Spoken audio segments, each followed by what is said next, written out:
If you are a real estate investor and you want to get more money and funding for your real estate deals, don't go anywhere because I'm getting ready to plug you in.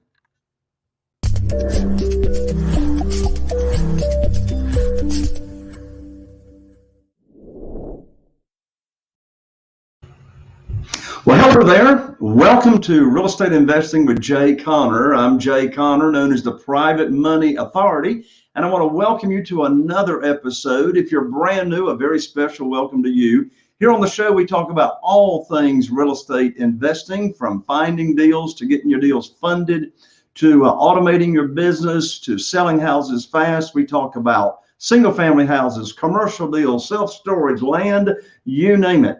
Before I bring on my special guest today, I've got a free gift for you for tuning in here to the episode. And that is, I just recently released my brand new book, which is titled Where to Get the Money Now, Where to Get the Money Now.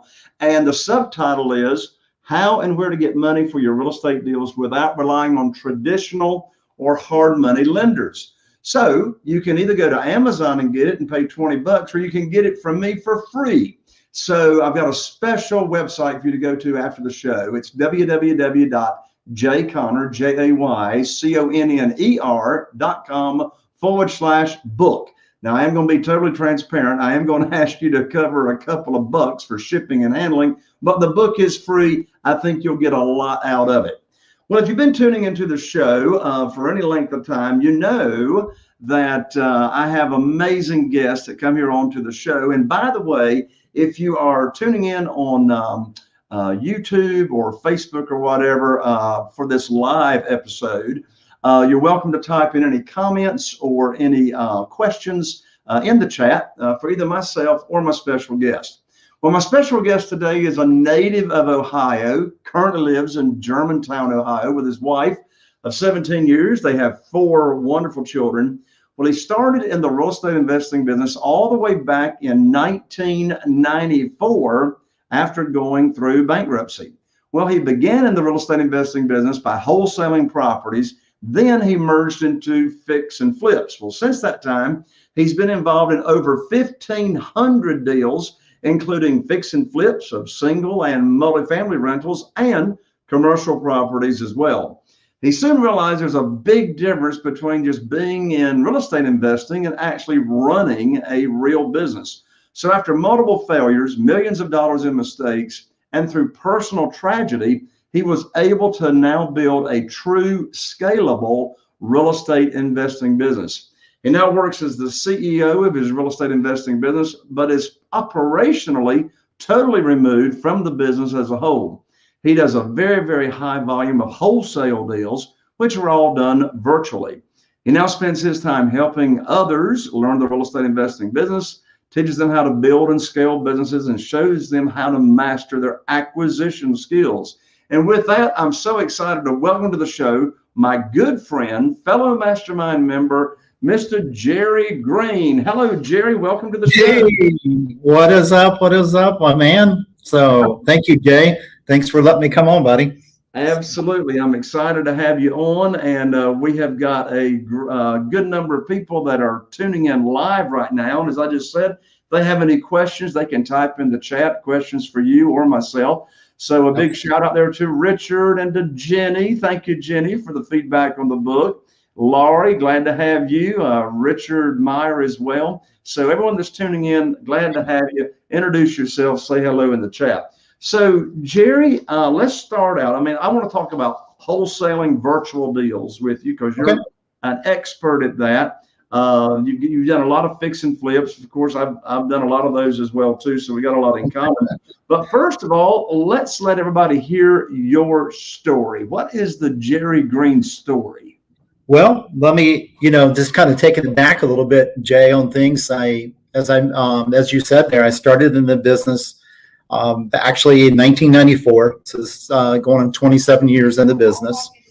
When I was actually put in, I always say I was put into the business, and I kind of tie that in with being in a position where I actually went through a bankruptcy back in about 1993. And then I was in a position where I literally had zero income on things. And if you remember back in those days too, Jay, I mean, we didn't get notices on our phones and stuff like that about Facebook alerts or anything else about events or, anybody offering anything. It was pretty well on TV or it was in the newspaper. So I heard about a real estate seminar in Cincinnati, Ohio. It was actually Charles Gibbons back in those days. And I went to that event and sat there for 3 days, listened to a lot of different things, and realized that I really wanted to do this business. But at the same time, I was like, like anybody does in this business when you first get started, wondering, how can this be true? How can you do this? And, I left that event trying to think what I wanted to do. Of course, one of the things I went back and done, Jay, first thing was ask my family what I should do. And what do you think they told me to do? Go out and get a job. Right. They probably told you that real estate investing thing is a scam, nothing to it. You're going to lose your money. We call them the naysayers. Yeah, 100%. Yeah, that's exactly what they said. It's like, go out and get a job. No, you just need to do that. You need the benefits and all this type of thing there. So anyways, I, looked at that and I said, okay, other people can do this. Why can't I do it? And at the same time, I thought, what do I have to lose? I just lost it all. So I decided to really, try to drill down on this. And interesting thing too, Jay, on this, I ended up hiring a mentor right after that when I met at that 3-day event. And a lot of people say, well, how did you hire the mentor? I actually borrowed my mom and dad's credit cards. Ah. Yep. And that's how I got started in the business. And then I started focusing on, really, I had to generate cash because I had to take care of my family. I put food on the table. So I started going out and wholesaling. This was over in Springfield, Ohio. And literally I went out and just started hitting the ground running from really property to property on things, Jay, just really total grind mode. And I was just finding deals, wholesaling, because I had to always call it chunk money. I had to put this into the bank so I could take care of my obligations. So, and that's really how it all started. And I started building from there and just continued to grow. Then I got into the rehab side of the business, continued to grow that, and went through a lot of different developments over the years as I moved forward, and kind of evolving, and a lot of mistakes. Okay, a lot of mistakes. I can relate to that, Jerry, for sure. So let's go ahead and start taking a dive into virtual wholesaling, just to make sure everybody understands what we're talking about, because some people have different definitions of wholesaling. What is your definition of a wholesale deal, and what's it look like? So a wholesale deal to me is really just looking at acquiring the deal. Now, a couple different things on this, Jay. One, I can turn around and actually just control the deal with a contract to purchase or an option to purchase. And then I can assign my rights in that agreement to another party. So somebody just steps into my shoes and takes over that. And all they do is pay me basically what we call an assignment fee for putting that deal together. Now, another way that we can wholesale too is we can actually do what we call like a double close. Right. So we can go in, we can find a buyer, we actually take title to that, and then we immediately sell it to another party. It could be, typically it's done a lot of times at the same closing table, or it might be within an hour or two, maybe a day afterwards. So that's typical wholesale. I'm buying low and selling low, but I'm creating that, I'm kind of that middle person. I'm marking it up a little bit more, and then still allowing enough meat on the bone for the rehabber or the individual that's going to buy it to rent it out to acquire the property. And then that allows them to make money as well.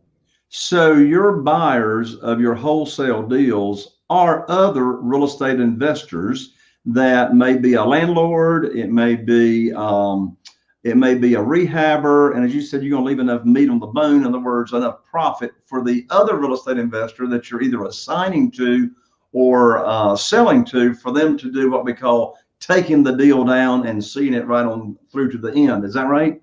100%. And you know what's funny too, Jay, though, is in today's market, we're finding a lot of our buyers too are owner occupants. Mm-hmm. Because, you know, everybody thinks, the owner occupant doesn't have that cash. You got to throw that out of your head. There's a lot of them walking around with a lot of cash. And I love them even better than the investors because they'll pay more money. Exactly, exactly. So, the area that you're investing in is, well, you're doing the virtual wholesaling. So how many different markets are you in? So we're in Ohio, we're in Kentucky, we're also doing some deals in New Mexico and some in Indiana as well. Now we're getting ready to our path this year, our goal is to add 2 markets per quarter. Wow. Yeah. So you're really going to be scaling this business. So in a moment, I want us to talk about the steps involved in actually doing the virtual wholesaling business. But, whether you're wholesaling, staying in the deal, rehabbing, whatever you're doing, regardless of the business model that you've got, you got to find the deals, right? Somebody's got to find the deals. And in this market, I mean, I've been full-time since 2003. So you got 9 more years on me, but since 2003 until today, I don't recall it being as challenging as it is today to actually find the deals because of low inventory, right? Yeah. I don't know about your market, but I assume you're facing some of the same challenges on low inventory, right? Oh yeah, that's supply and demand is definitely affecting things. But what's interesting, Jay, too, though, is that we are very aggressive on the marketing side. So we are constantly pulling those leads out of, all the different markets we work within. We're heavily, hitting the marketing component over and over and over again. So that's one thing we're really good at. And also we're very good on the follow-up. So my acquisitions team is constantly working at, we have a marketing side of the business too. So. Right. What's working the best for you and your team these days on finding sellers? Well, Jay, and I want to make sure all the listeners understand this too, that you've got to test, each market's a little bit different on things. But for the last 20 years, the best producer for us has been direct mail. Interesting. So what type of list do you like to direct mail to?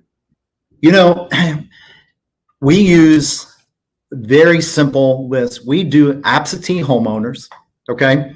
And so here, kind of the way, and here's why I like to look at the marketing, Jay, and this has worked really well for us. And I teach this to a lot of my students this way too, is a lot of people like to really complicate this.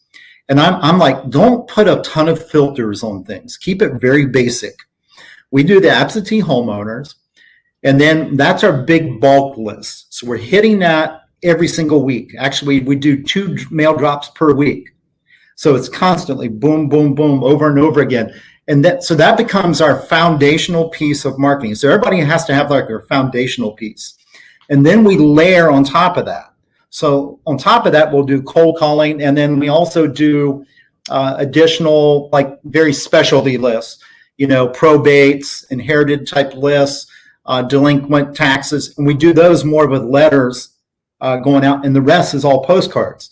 And that creates a pretty consistent flow. We're averaging probably right around 100 leads or more a week. Wow, that's a lot of leads. Fantastic. So, any secret sauce to share on the look of your postcard, or what the postcard says, or how you get such good response to it? I think a big thing on that, Jay, is keep it very simple. And work off a principle. When it comes to marketing like this, you have what we call controllers. And you don't want to go in and change something completely. Like so many people go and they say, well, this postcard doesn't work, so I'm changing everything. Well, sometimes it's just, it might be just maybe changing a color a little bit, not changing the whole message, just something that gets more attention. So we rotate about 4 or 5 different cards through the cycle. So one, don't get to the point where you become too complacent. 3, anywhere from 3 to 5 different cards, do a rotation around on things, and then try to use something different that really sticks out. One of our best performing cards is, and a lot of people wouldn't believe this, it's actually a black postcard with white letters, and it sticks out the rest. Yeah. I got you. So you mail to the same list, you say 3 to 5 times. Is that like one drop per month to that list? So what we actually, we do something kind of unique on this, Jay, is we do a rotation around what we call like a zone, different zones.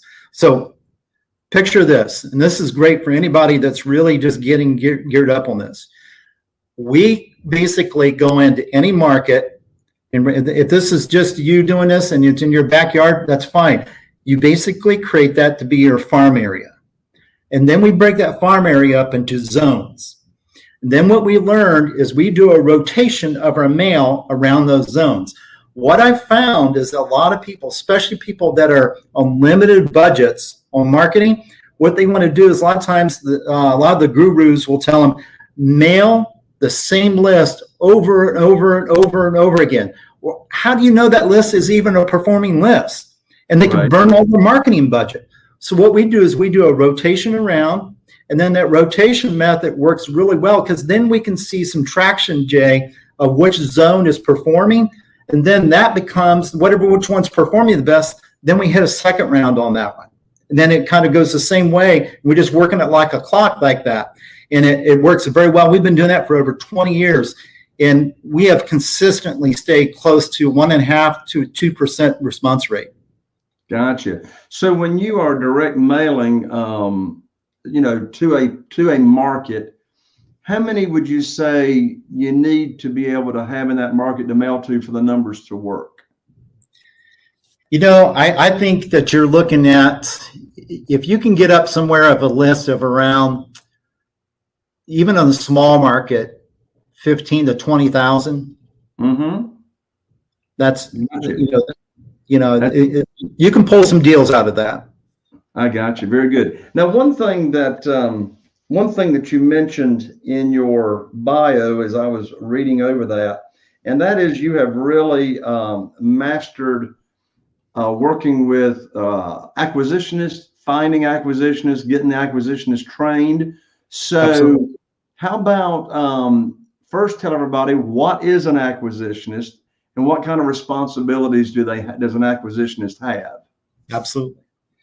So what we look at is we hire people to come on as what we consider to be acquisition reps within our organization. And those acquisition reps, when they come on board, they're basically, their whole focus is to basically bring deals into the pipeline. So we have metrics that we look at, Jay, on a daily basis. Mm-hmm.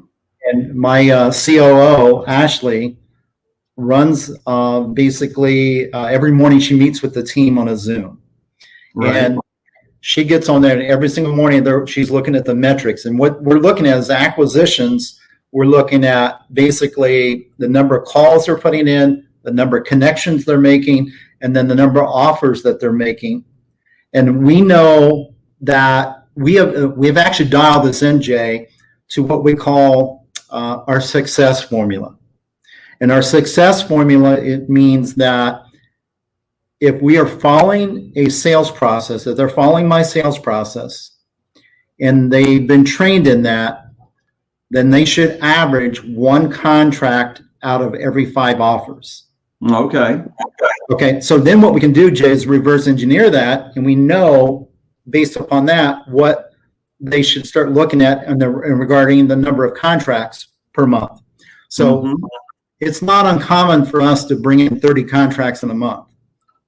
I got you. That's fantastic. So how about go over what's the checklist or what's the steps to having and running a successful virtual wholesaling business? What are the integral parts, moving parts? I think the number one thing, Jay, right out of the gate is, first of all, it's the mindset piece. And that is, people have to be willing to understand that you actually can put deals together right over the phone with somebody. Mm-hmm. That is a big limiting belief for a lot of people. And I was in the same boat, Jay, for many years, because I did all the acquisitions myself for a lot of years, went on thousands of appointments. And I realized something, Jay, that I thought, well, if I can do this in the field, why couldn't I do this virtually? Mm-hmm. And it was really a limiting belief, really more than anything. And what I really tied it down to, Jay, was this whole virtual side of things was that when you go into a sales process, the biggest problem with most people is they stop the sales process. So if you think about it, we're talking to a seller on the phone, and then we have a great connection with them. We're flowing through things. And then all of a sudden we pull back to set up an appointment to take a look at the property. And what I've learned, and I train my team as well as others that I train in my acquisition side of things, is I've learned to just continue the flow of the sales process. So what we do then is basically just continue it like I'm meeting with you in person, and we just do that virtually. So to me, that's one of the key things right out of the gate. First of all, is mindset. Okay, you've got to change that. Then I really look at is you've got to understand your metrics too. That's a big component of things. And I know some of you listeners on here might just be doing it themselves. That's fine. Still measure your results, because if you measure those on a daily basis, you're going to understand where you need to improve at. And it's typically what I find, Jay, it's most of the time it's tied in to just either not enough leads, or it's a lack of something in the sales process that you're skipping a step. But if you really work on that, you can do this from anywhere. Then the other component I look at is understanding the operational side of the business. Mm-hmm. And looking at that, when it comes to wholesaling, you think about it, it's just a matter of executing everything in a virtual basis instead of doing it in person. So I look at it as like a production line process. That's how we look at our business. We look at, here's an assembly line that we have going on. So we look at anybody that's starting in the virtual wholesaling side, you just start looking at all the different moving parts within that business, okay? And what you start looking at is how we can basically execute that without us personally being involved in that in every area. So we just start assigning it out. Maybe we have some VAs. Maybe we have if we're doing a completely different market, we set up somebody else to be boots on the ground, okay? Where they'll go out to the properties. We have found, Jay, one of our big things is we just hire local inspectors wherever we go, and then they go out and they become our eyes for the property. So now they're going out. So you hire home inspectors, but you're not ordering a traditional home inspection, right? No, right. What's your way too costly. What's your arrangement with that's really a brilliant idea. I mean, who else better to look at a property than a home inspector, right? Yeah. But what's your arrangement look like with the home inspectors when they're like doing, your eyes for you and like estimating repairs? Well, what we do on that, Jay, is we have it set up where we actually, instead of them to have to do a big long report, we actually have a report already made up.